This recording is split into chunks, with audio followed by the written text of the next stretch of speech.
25 Cumartesi. Hava 30 derece. Sabah saat 10. Ve Budapeşte'den, otelden ayrıldık şu an. Bir Budapeşte'nin içine gideceğiz.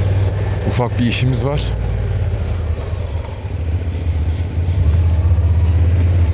Oradan da bugün rotamız Sırbistan, Belgrad. Bir sınır geçişimiz olacak. Artık Schengen bölgesinden çıkıp Sırbistan'a geçeceğiz. Umarım sınırda çok oyalanmayız diye tahmin ediyorum.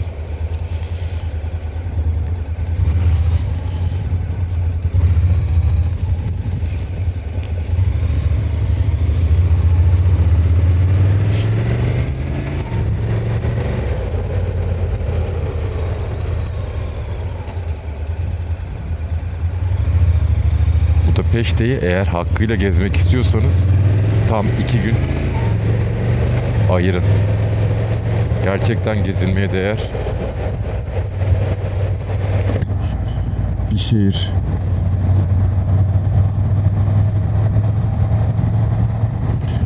Otelimizden çok memnun kaldık. Zaten 4 yıldızlıydı kendileri. Gayet de düzgün, temiz, odaları ferah. Kahvaltısı da Avrupa standartlarında bir kahvaltı. Bir Van kahvaltısı beklemeyin. Yeterliydi. Karnımızı doyurduk. Kahvemizi içtik. Keyif yaptık. Bugün biraz geç yola çıktık. Çünkü bugünkü rotamız 400 kilometre. Çok fazla uzun değil. Ve artık kötü hava koşullarından kurtulmuş bulunuyoruz. Ama biraz serinliği arıyoruz tabii. Hava 30 derece olduğu için.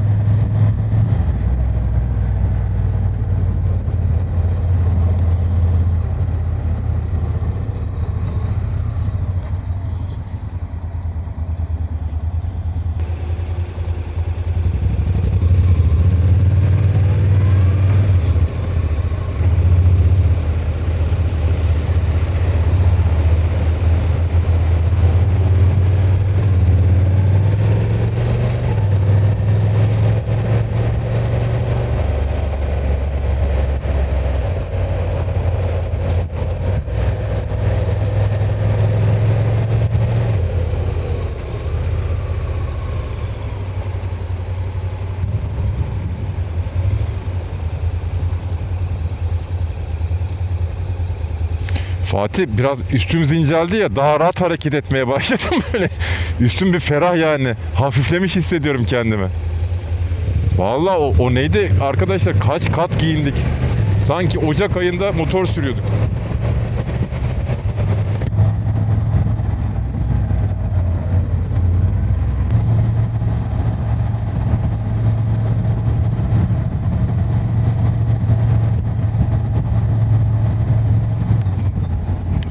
Evet, dün arkadaşlar saat gece 11 miydi 12 mi neydi, bir anda kendimizi Tuna sahilinde, nehir kenarında yani, F1 yarışında zannettik. Makineler, arabalar öyle böyle falan değil, zaten arabalar çok güzeldi, hakikaten güzeldi yani. Hepsi yardırcan tabi. Sonra da MotoGP yarışı başladı. Bütün motorcu ekipler, gençler cayır cayır. Bilmiyorum, bunlara yeşil yanıyor bize bu arada. Nasıl izin veriyorlar polisler, yani hepsi belli bir yerde toplanıyor çünkü. Belli bir caddede gazlıyorlar. Yasal mı değil mi bilmiyorum. Değildir illaki. Polisler de herhalde biraz o cadde üzerinde anlayış gösteriyorlar.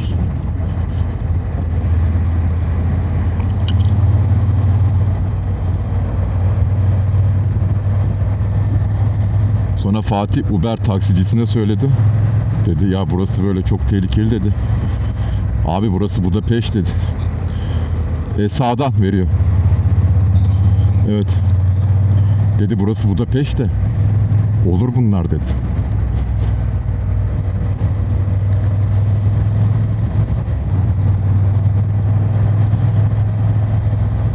Şimdi burada otobüs hattı var bir tane. Oraya taksici, motorcu, bisikletlerin girme hakkı varmış. Yani söylenenlerin yalancısıyız. Şu an zaten taksiyi görüyorsunuz gidiyor.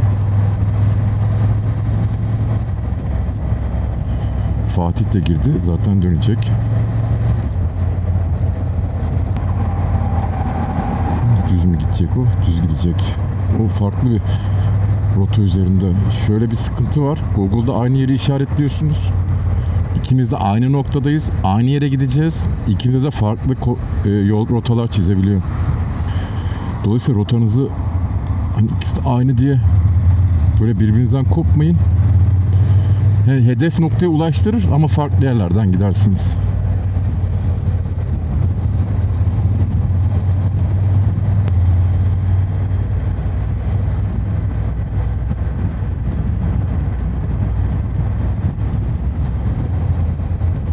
Evet, Budapeşte sokaklarında cumartesi sabahı itibariyle trafikte az, sakin.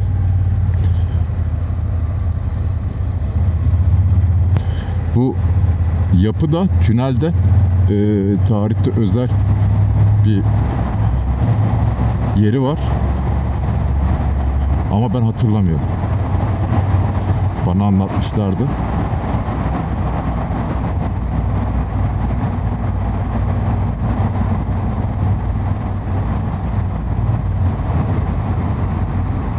Şimdi minibüsten görmüyorsunuz.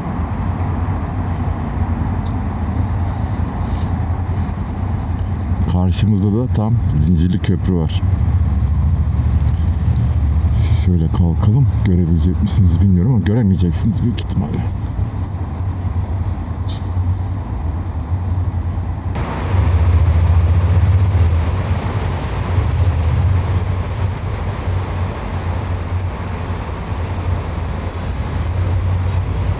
Fatih, Zincirli Köprü açık değil mi?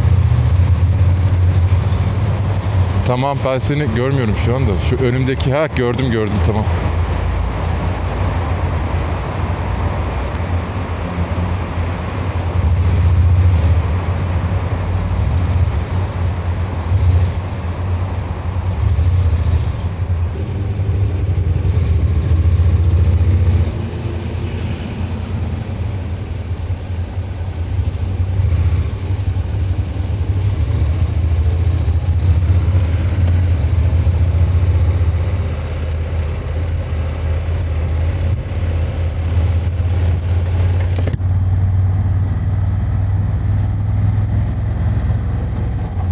Evet, Zincirli Köprü'deyiz.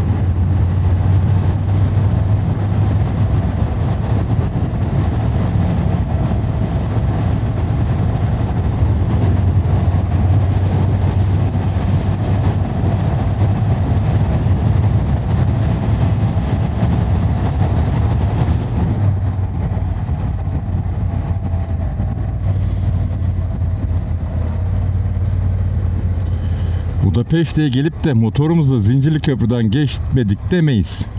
Değil mi? Onu da yaptık. Şimdi Kahramanlar Meydanı'na doğru gidiyoruz.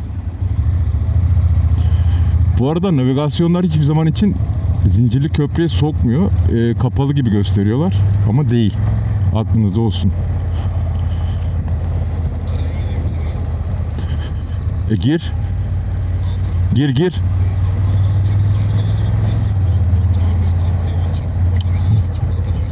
Anladım. Normalde şöyleymiş: bisiklet, taksi, halk otobüsü ve motosiklete açıkmış.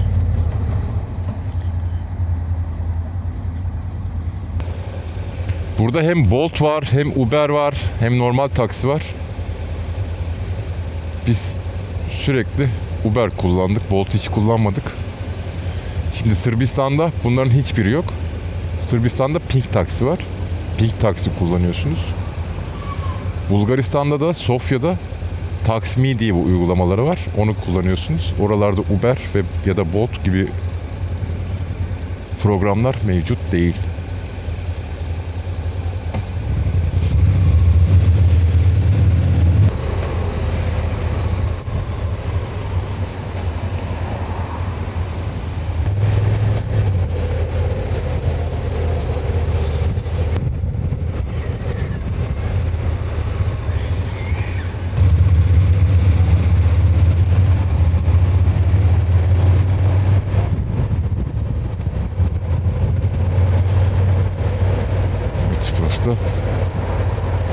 güzel bir caddesi. Artık adı ne, şahane ne bilmiyorum.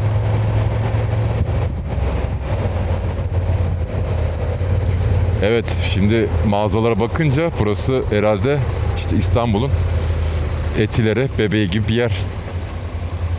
Güzel korunmuş da.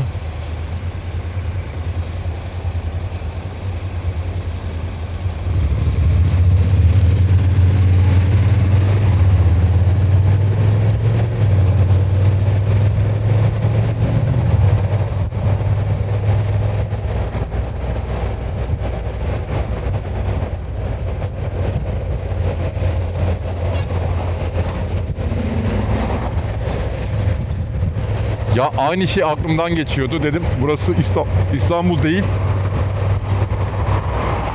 Ama belli de olmaz Fatih, yani çürük elma var. Yok değil. Onun için şeyi elden bırakmamak lazım, tedbire.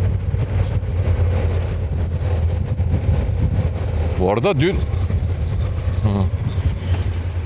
arada dün arabalar da çok yapılıydı, farkındaydın değil mi? Hepsi modifiyeli falan filan böyle. Yani arabalar yırtıktı. Ya özel bir gündü ya da her hafta sonu.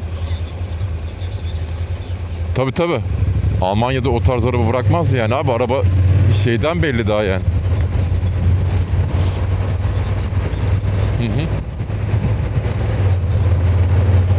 Burada ya dün özel bir gündü ya da cuma akşamıydı. İşte gençlik eğleniyordu yani. Çünkü evet, taksi şoförü de söyledi ya, burası Budapeşt abi dedi.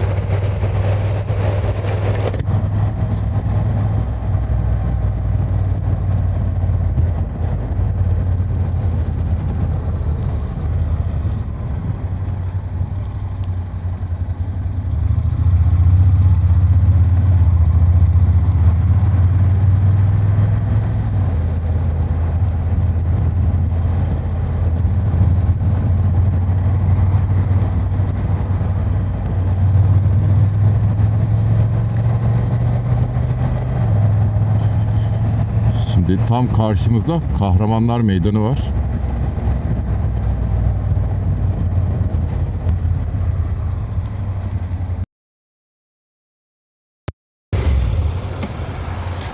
Evet, Budapeşte de işimizi hallettik.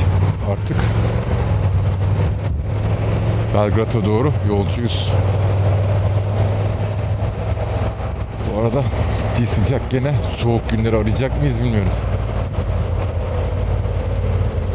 Gittiğimiz sürece bir sıkıntı yok. Durursak yazık kavruluyoruz ki üstümüzde neredeyse tam file mont var.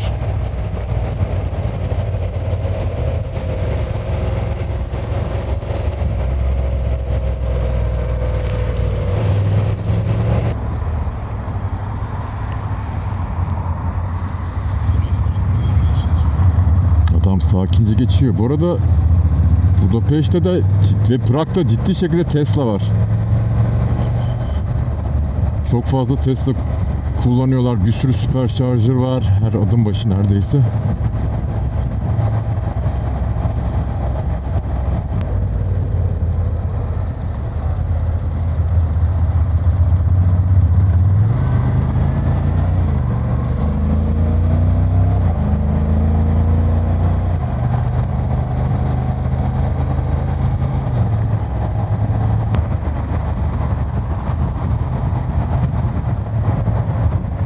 Oo, burada güzel bir roller coaster var. Hem de ahşap. Bak, ben bunu görmemiştim.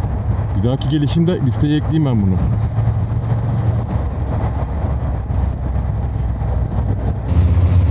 Yol verdim.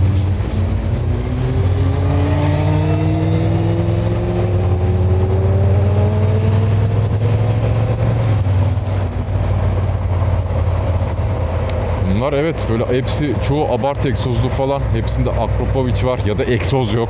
O dereceler yani. Yani Akropovic falan halt etmiş. Herif direkt egzozu sökmüş, öyle geziyor. Bu arada MotoGP'de sandım ya, yani o doğru bir terimdi dün söylediğimiz şey. Bu bina da güzelmiş. Neymiş bu?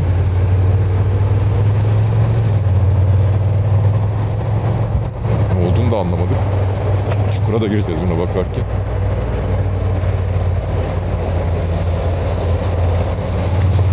Oh, ah neydi?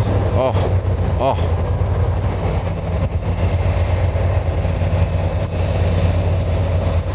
Böyle çok kibar olanları da ya düzgün sürenler de var. Düzgün sürücüler işte Türkiye gibi ya.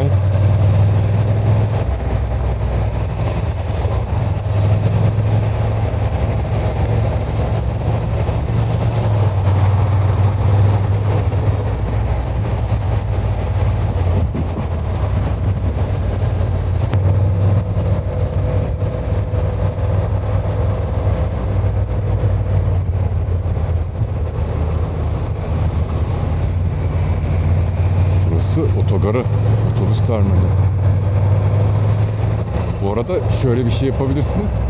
Prag, Budapeşte birbirine çok uzak değiller. Otobüste de birinden birine geçebilirsiniz. Şu Flexibus denilen zımbırtıyla.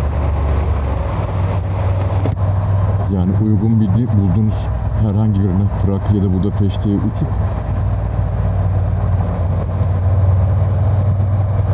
hatta bu turun içine Belgrad'ı da katabilirsiniz. Viyana'yı katabilirsiniz. Bratislava'ya katabilirsiniz. Hepsi birbirine çok yakınlar. Bratislava'da ne var? Bratislava yani bir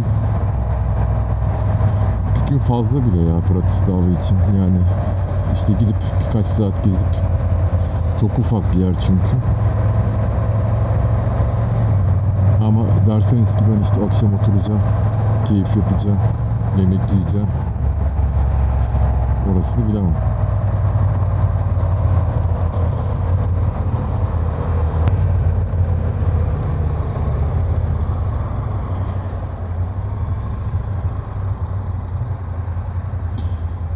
Çocuk ara gaz ver dedi. Tabii biz ara gaz veremiyoruz. Niye? Çünkü DCT sonra arkada hareket yaptı şerefsiz.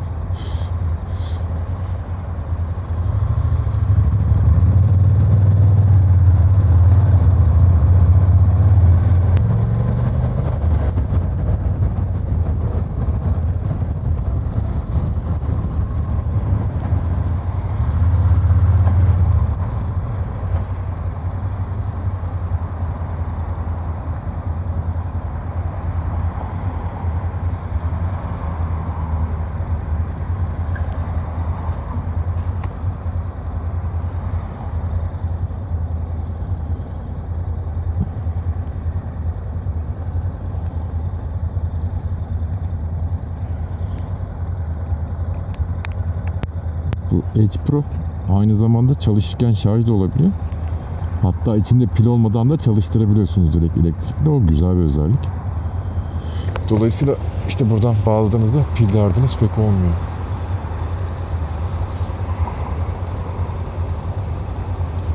Bu arada dün bozulan... Fatih! Dün bozulan kamera çalıştı biliyor musun kuruyunca? Ama büyük ihtimalle kuruyunca düzelebilir abi. Dur bakalım. Dün yağmur yedik. Kuruma ihtimali yok. Dün benimki motorun içindeydi, kurudu. Bu akşam bir deneyelim bakalım.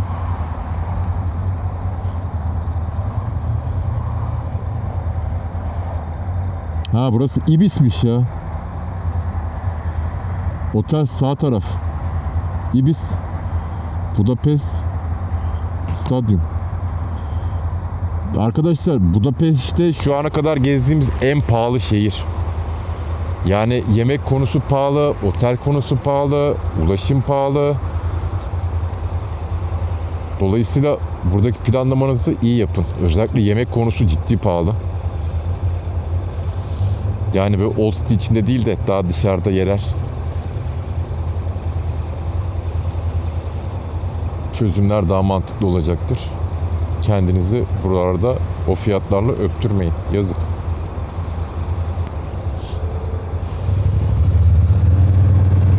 Raylara dikkat et.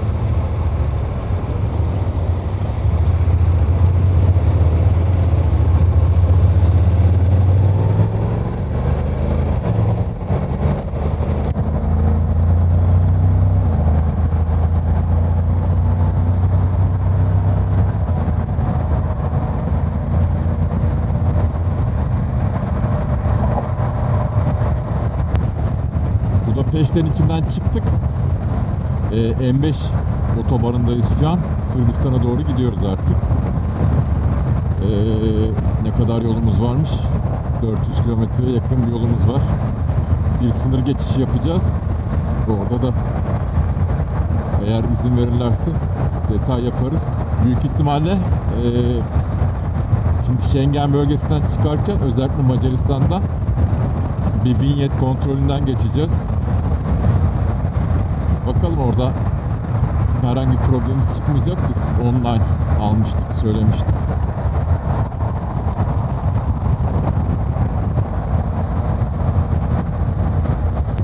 Evet, gene Macaristan'da bir trafiğe denk geldik.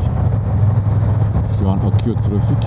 Yavaşlayınca hepsi bu şerit en sola, bu şerit en sağ, emniyet şeridine geçmemek kaydıyla yolu tamamen açıyorlar. Zaten şu an ortayı görüyorsunuzdur herhalde. Bakın orta kocaman. Birkaç defa ambulansa denk geldik. Ambulans emniyet şeridinden daha iyi gitmiyor. Burası o kadar geniş hale geliyor ki çünkü buradan gidiyorlar. Emniyet şeridine ambulans niye girmiyor bilmiyorum.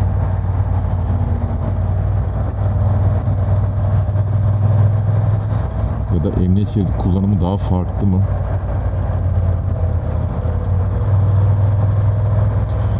Bu arada yolda bir sürü gurbetçi arkadaşımızı gördük. Ülkemize doğru seyahat ediyorlar tatilleri için. Sıla yolcusu diyorlar ya, sıla yolcuları. Yolları açık olsun hepsinin, kazasız belasız. Hem tatillerini yapsınlar, tekrar evlerine geri dönsünler.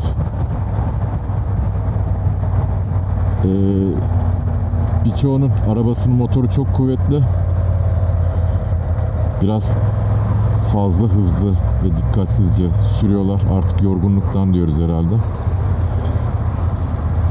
Burada her ne kadar kurallara uyuyorlarsa bizim vatanımızda da, kendi vatanlarında da kurallara uyarak seyahat etmeleri umuyorum. Yolları açık olsun. Çok uzun yolları gerçekten.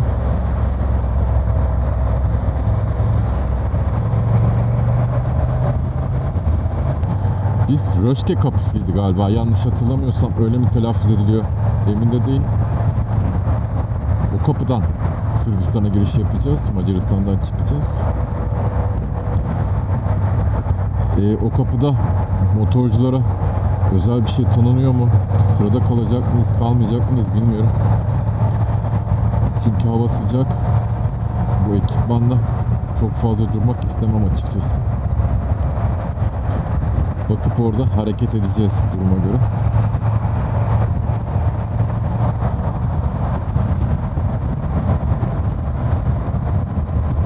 Ya ilk defa bu kadar yol yaptık ve emniyet şeridine bu şekilde giren birisini gördüm.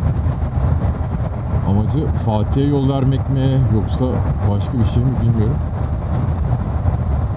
Fatih onu sıkıştırıyor mu ya da oradan mı gidecek? Merak ettim. Hadi izleyelim. Evet, herhalde Fatih yol veriyor. Bize de mi yol veriyor? Bakalım. Evet. Adam hakikaten bize yol veriyor ya.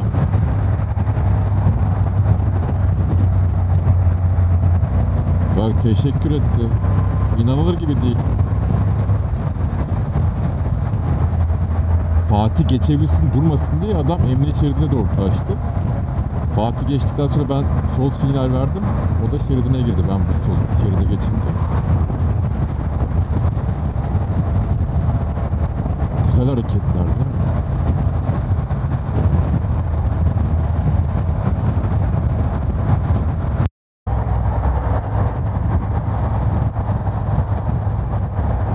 Röşke kapısı daha gözükmüyor. Gerçi daha bayağı yolumuz var. Bu yol nereye kadar böyle bilmiyorum. 70-80'le akıyor, fena değil. Devam ediyoruz.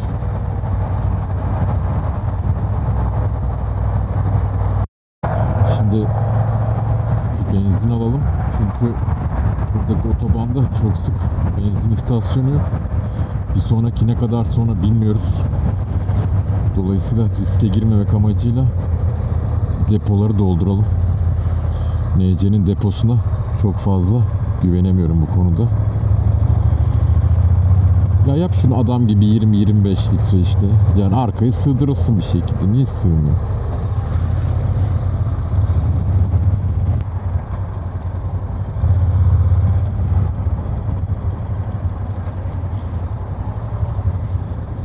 Bakın burası mazot şu an büyük ihtimalle. Şöyle tepkisizce geçelim üstünden.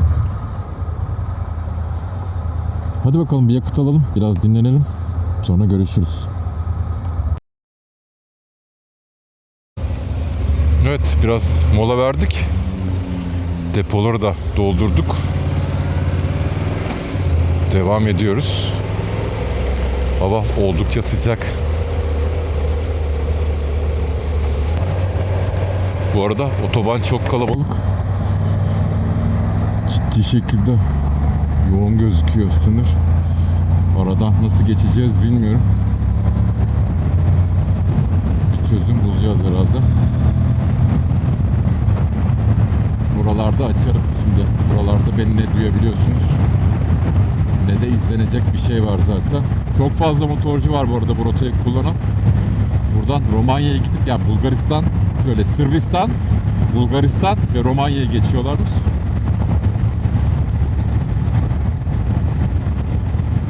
Oradan da Romanya'dan bizim geldiğimiz gibi yani yaptığımız rota gibi Polonya'ya çıkıyorlar. Almanya'dan ayrılan Almanya'ya gidiyor. Fransa'ya giden Fransa'ya gidiyor. Ama ilk defa bugün hatırı sayılır şekilde motorcu gördük. Hepsi turda. Hepsinin tekeri düz bassın.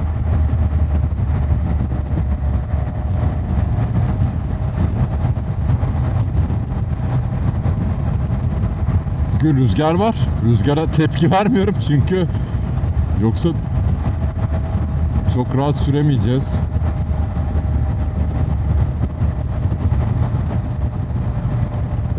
Bu okların sebebi takip mesafesi. Yani biriniz bir oktayken, öndeki araç bir oktayken sizin de öbür okta olmanız gerekiyor. Aslında onun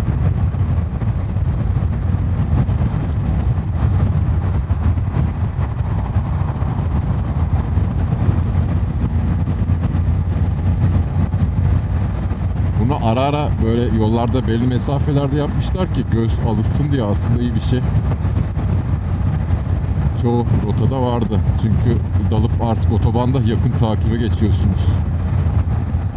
Türk tırı. Selamlaşalım bari.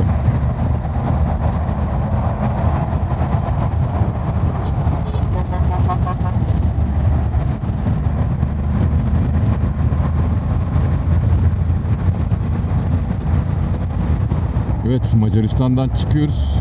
Sırbistan'a giriş yapacağız. Burada nasıl hareket edeceğimizi bilmiyoruz. Bakalım şimdi. Burada kameraya da laf söyleyebilirler de. Gidebildiğimiz kadar gidelim. Fatih ortadan gir bence abi. Burada duramayız biz yani. Heh.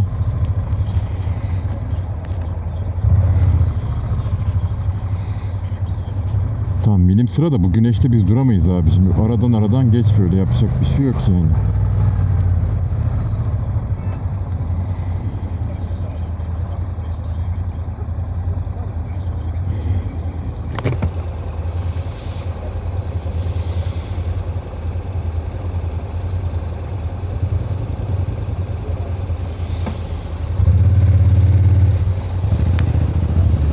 Yani biliyorum bize kızıyorlar ama bizim bu sıcakta, bu güneşte burada durabilme şansımız yok.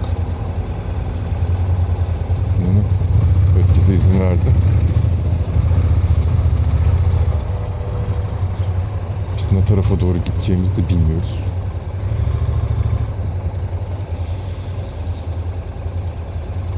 Evet, çok yokmuş. Çoğu insanın hayalini yaşıyor bakın.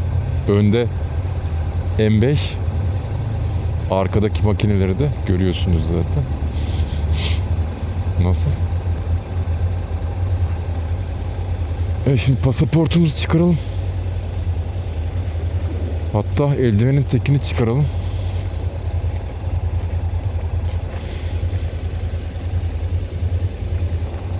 Fatih kaskla çıkaracağız değil mi?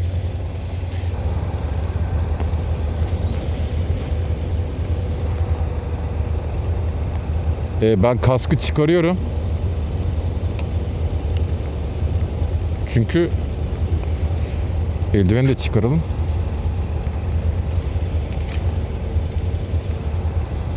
Bizi göremeyecek yani. Evet, burada sonlanalım. Röske kapısındayız. Şimdi buradan çıkıp Sırbistan'a giriş yapacağız. Süreci aktarırız.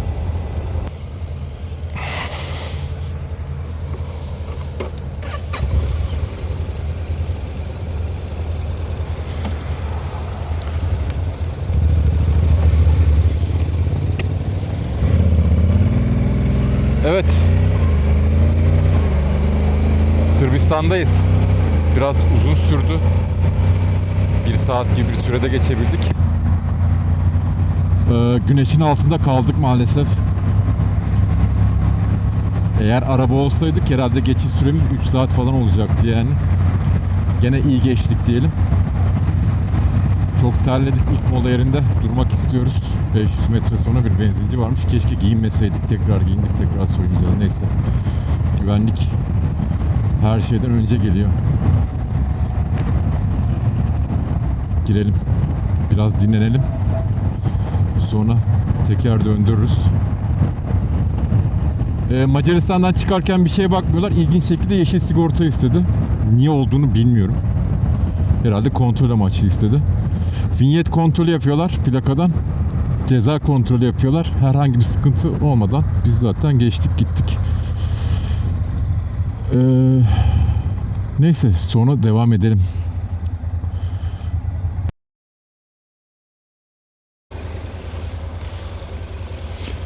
Evet, biraz mola verdik. NC'nin de karnını doyurduk bu sefer. Çünkü ne kadar sonra benzinci var bilmiyoruz otobanda. Çok da riske atmak istemedik. 2 dişe düşmüştü yakıt.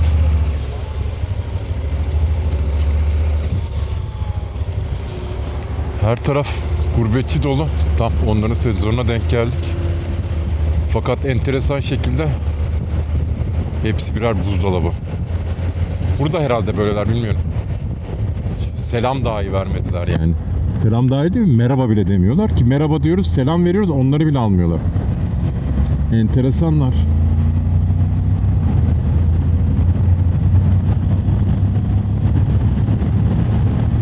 Yollar açık olsun yine herkesin. Bizim yolumuz açık olsun. Belgrad'da görüşürüz. Şu otobandan bir çıkalım. Evet, Sırbistan otobanına boydan boya geçtik. Kart alıyorsunuz burada gişelerden. Burada ödeyeceğiz. Ne kadar ödeyeceğiz bilmiyorum. Beraber görürüz. Güneş çok kötü yakıyor.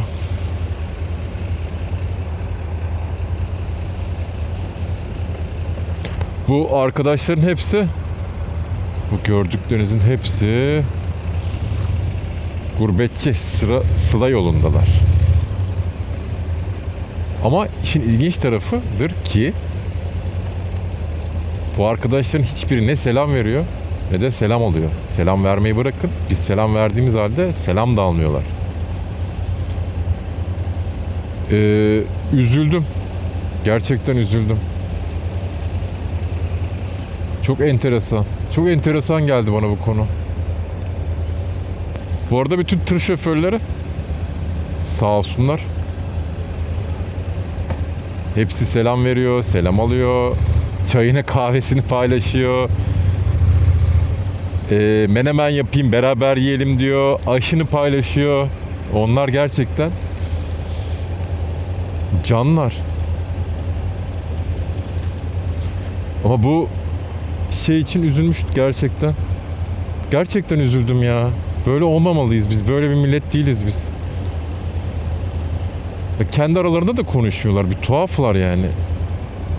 Tam hani uzun yol yoruldunuz falan ama insan aynı milletsiniz hani. Merhabalaşır.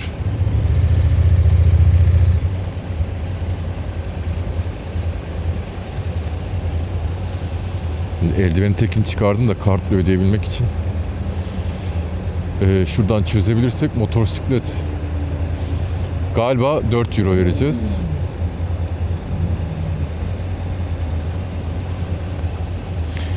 Bizim de bir 38 kilometre yolumuz kaldı. Çok bir yolumuz kalmadı. Sırbistan otobanı gayet güzel. Bir radar yok.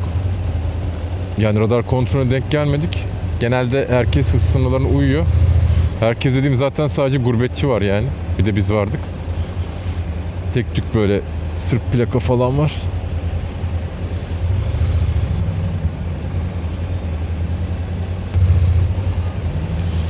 Vallahi sonra eldivenimi bir şekilde giyeceğim ama nasıl giyeceğim bilmiyorum. Hatta şöyle yapabilirim gibime geliyor. Şöyle yapayım.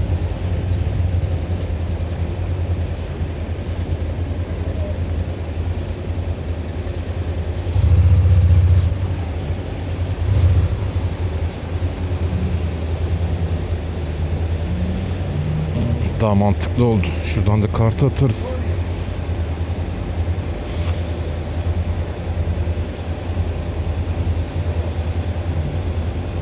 Hey Sena. Hey Sena. Stop müzik.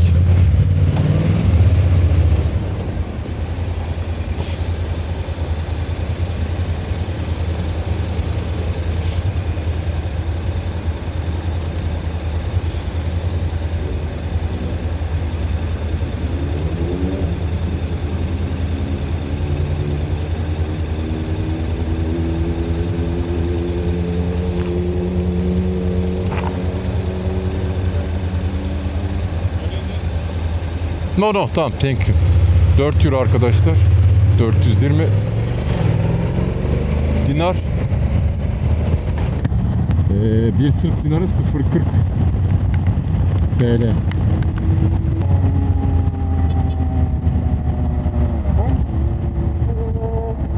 Fatih benzin alalım dedi. Benzin alalım değil de mola verelim dedi yani. Benzinimiz var çünkü. Artık yarın alırız bir daha. Sosis çantayı sökmeyin.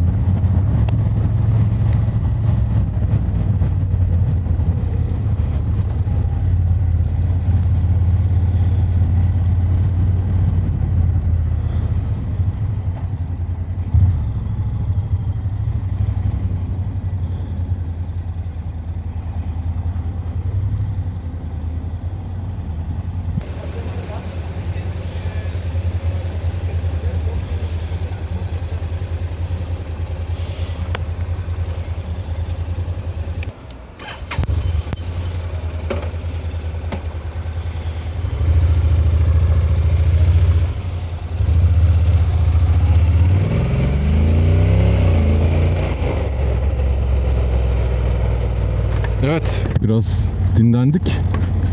Çok sıcak bu arada hava arkadaşlar. Çok sıvı kaybımız oluyor. Dolayısıyla bol miktarda sıvı takviyesi alıyoruz.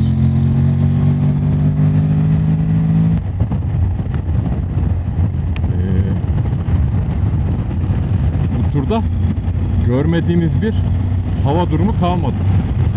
Tek kar görmedik. Artık onu da görmeyiz zaten. Hava 30 derecelerin üzerinde bu coğrafyada. Kuzey tarafta böyle yani kuzeye çıktıkça iklim kendi dinamiklerini oluşturuyor. Daha farklı dinamikleri var. Biz Akdeniz iklimiyiz.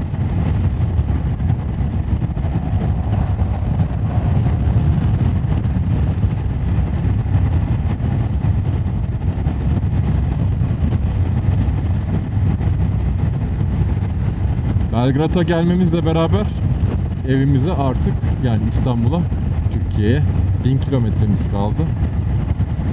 Bunu Fatih'le konuşup ya tek etap yapacağız ya da Sofya'da konaklayacağız. Şimdi Kapı Kule'nin durumunu da göze almamız gerekiyor. Orası çok yoğun olacaktır. Gerçi biz orada her ne kadar aradan geçsek de onda bir sıkıntı yok ama Bulgaristan tarafını nasıl geçeceğiz? Öyle bir sıkıntımız var. Orada da biraz üç kağıt yapmamız gerekebilir. Üç kağıt demeyelim de, ya üç kağıt değil bu.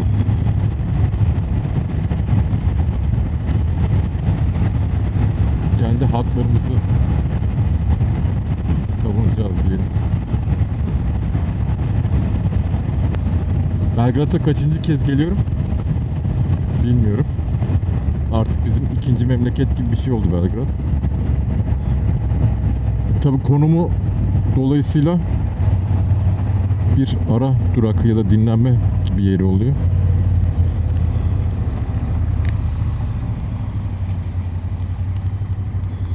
Belgrad'da kendi çapında güzel bir şehirdir. Hani kötü denebilecek bir şehir değil.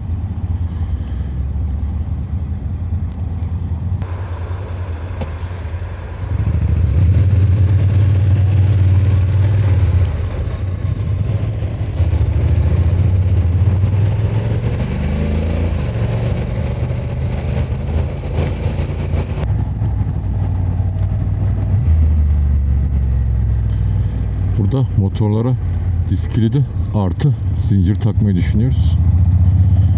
Hani ben o kadar gelip gittim, bir problem yaşadım mı? Yaşamadım. Ama kafamızın rahat olması her zaman için iyi bir şey. Ha, zincirle çalamayacaklar mı? Tabii ki çalınacak. Çalarlar yani isterlerse. Siz beton içine dökseniz gene çalarlar, fark etmez. Çalmak istedikten sonra. Ama biz tedbirimizi alalım, caydırıcılığı olsun.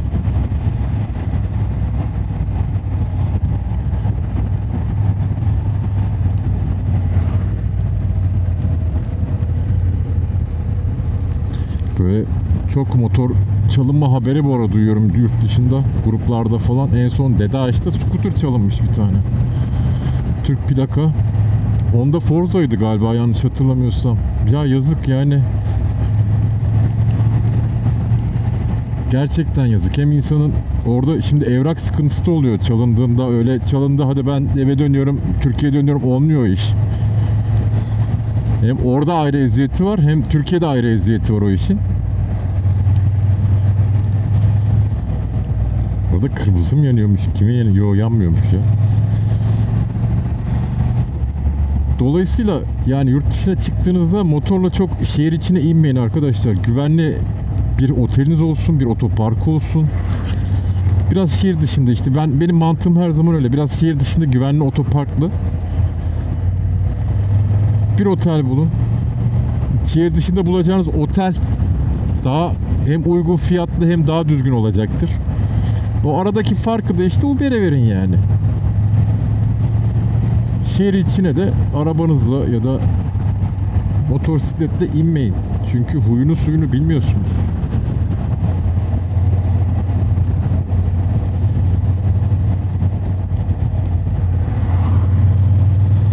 Çünkü hani şimdi diyeceksiniz ki ya Norveç tarafı çok işte güvenli, şey tarafı çok güvenli filan diye tarafı.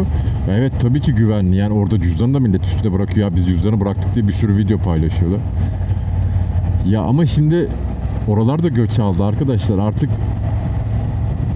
çok kozmopolit. Her taraf çok kozmopolit. Yani biz Rostek sınır kapısından işte Sırbistan'a girdik. İlk benzinde durmamız gerekti. Ya anlatamam size. Hani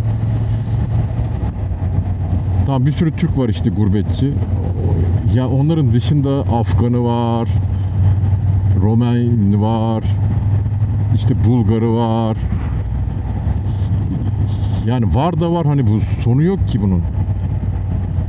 Artık insanlar her yere çok hızlı ulaşabildikleri için uçağa atlıyorsunuz, kıta değiştiriyorsunuz.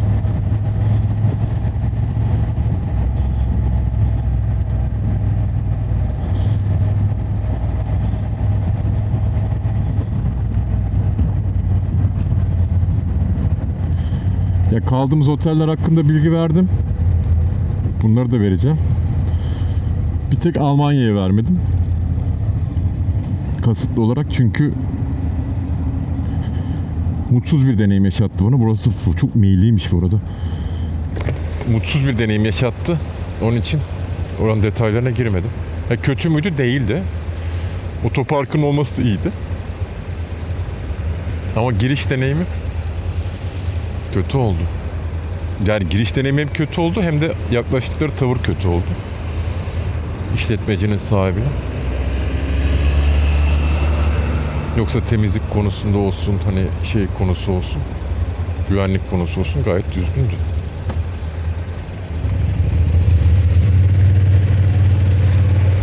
Ben gidip ya işte burası güzel, böyle kalın deyip de aynı benim yaşadığım sorunu yaşarsanız hiç hoş olmayacaktır tabii.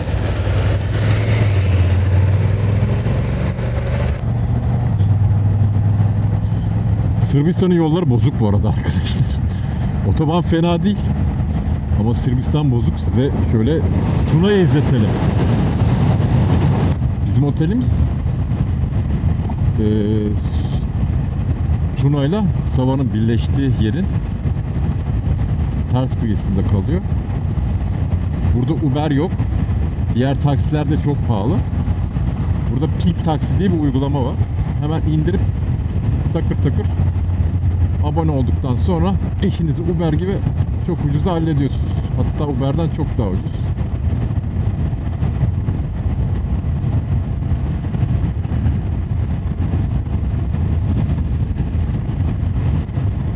Hatta kalacağımız yer de işte merkeze 4 kilometre, pardon 3 kilometre civarında. Yani yürünebilir bile hatta hava güzelse.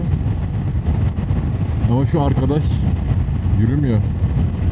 Sizinle ilgili bir sağlık sıkıntısı var.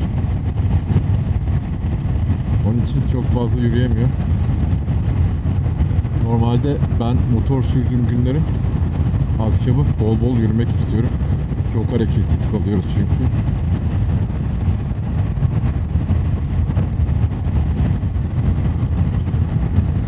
Yarım kaldı galiba. Türk tırcıları anlatıyordum. Bir tanesi teklif etti. Abi yorulduysanız dedi, Dorset'te rampa var. İçine koyalım, ben sizi Bulgaristan'a kadar götüreyim abi dedi. Dedik sağ ol, teşekkür ederiz. Ve bunu söylerken gayet içtenlikle söylüyor bu arada. Yani hani evet desek adam yapacak, hiç sıkıntısı yok. Bir de NC'ye bakalım. 4200 kilometre olmuş evden çıkalı. 188 litre yakıt yakmış bu arkadaş. Siz böyle bir çarpar oranını bulursunuz. Artı her aldığım yakıtı fotoğrafını çektim.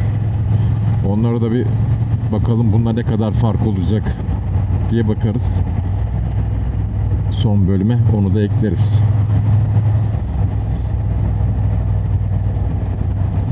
Bu arada Türkiye'ye yaklaştıkça ya da süre uzadıkça artık sevdiklerimizi özledik iyice.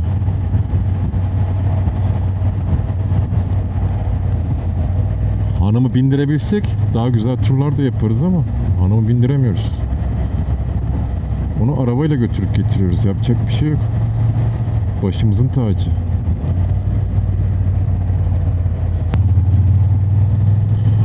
Bu interkom konusunu düzeltemedik Fatih'le. Çok sıkıntı oldu. WhatsApp'ta da yani rüzgar sesinden çok rahatsız ediyor bizi. Bugün neredeyse hemen hiç bağlanmadık. Yani bir tek Budapeşte'nin içinde gezerken bağlandık. Şu an bağlanmadık. Zaten artık navigasyon götürüyor. 8 dakika kaldı. Onun sesi de yoruyor. Yani o kadar çok uğultu sesi geliyor ki.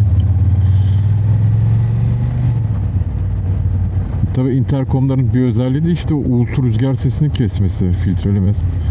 De WhatsApp'ta öyle bir özellik olmadığı için birbirimizi bile yani şu hızda bile zor duyuyoruz.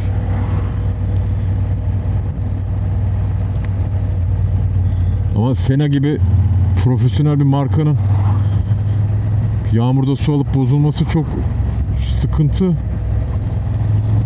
Gerçekten. Şimdi bunu götürseniz X firma satıyor biliyorsunuz, söylemiyorum. Diyecek ki kullanıcı hatası.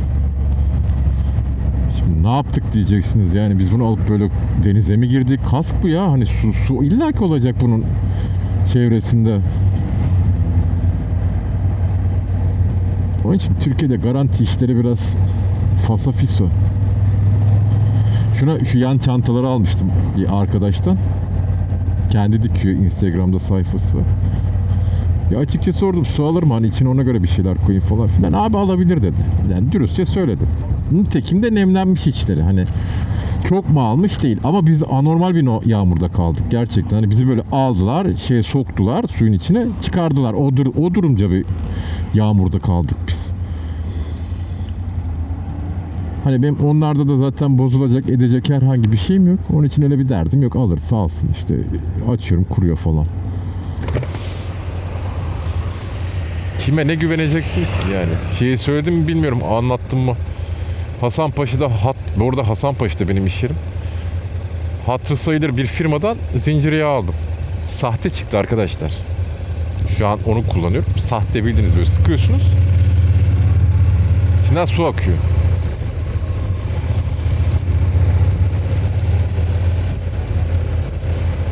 Şimdi onu götürsem ben, diyecekler ki abi bizden mi aldı? Hani fişi nerede? Ne bileyim ben, fişi nerede? Ya hiçbir şeye güvenilmiyor artık.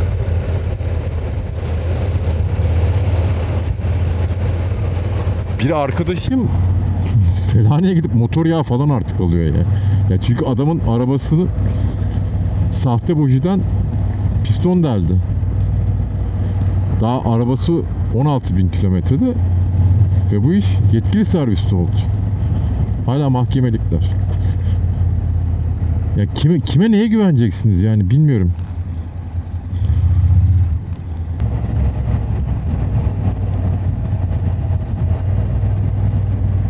Evet, otelimiz buymuş. Girelim bakalım. Buranın girişi falan. Ha, şu aradan gireceğiz herhalde. Abla çok keserek dönüyorsunuz ya. Ama hoş değil bu.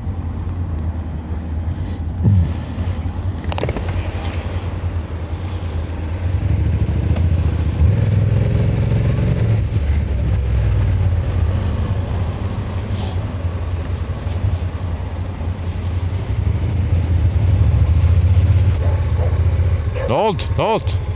Ne oldu? Ne var? Ne var? Ne var?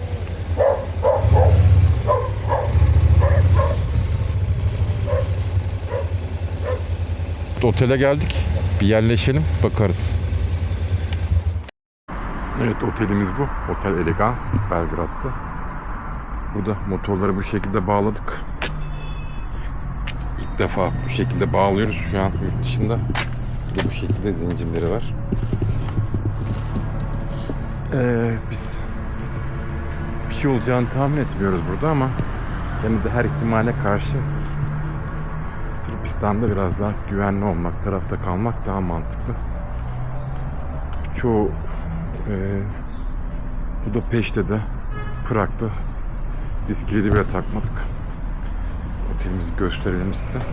Otel temiz. Bir de ayrıca burada bir bekçi arkadaşımız var. Gördüğünüz gibi bu arkadaş bizim motorlara sahip çıkacak. Değil mi? Değil mi? Motorlara mı bakacaksın sen? Asiymiş bu arkadaşın adı.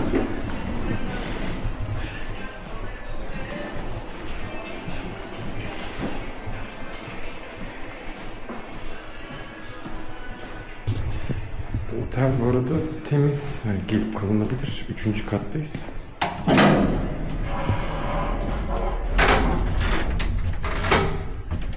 Böyle orta karar bir otel ama temizliğinde bir sıkıntı yok. Hani zaten biz tekil gelip kalabiliriz rahat bir şekilde. Eşimle de gelebilir miyim? Gelebilirim. Bir sıkıntı yok otelde. Biraz eski. Fiyatına göre. Burayı da biz Booking'den tuttuk. Ödemesini otel direkt alıyor yalnız. Yani şimdi gelip otelde ödedik. Yanlış hatırlamıyorsam 45 euroya denk geldi. Odaya da bir bakalım. Oda her zamanki gibi dağınık, malum.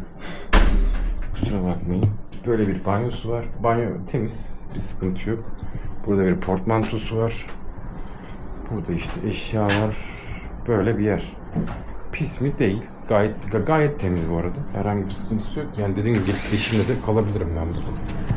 Böyle bir dışarısı var. Dediğim gibi burası 45 euro civarına gelmişti. İyi akşamlar. Burada Pink taksi uygulaması vardı, söylemiştim. Otelden buraya 350 TL karşılığında geldik. Burası Demokrasi Caddesi. Demokrasi Meydanı. Burası caddesi diye geçiyor. Birkaç caddesi daha var. Onlara İnip bakmayacağız. Buradan ufak ufak şeyler paylaşırım. Çok açız. Önce yemek işine girişelim.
Ya ben dedim sana.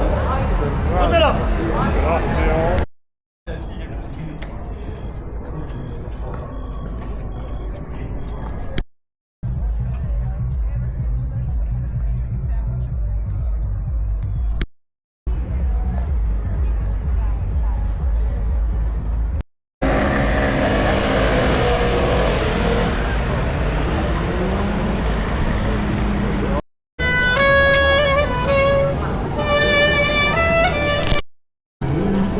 Evet, bugün de bitirdik. Gidip dinlenelim. Belgrad'dan sevgiler.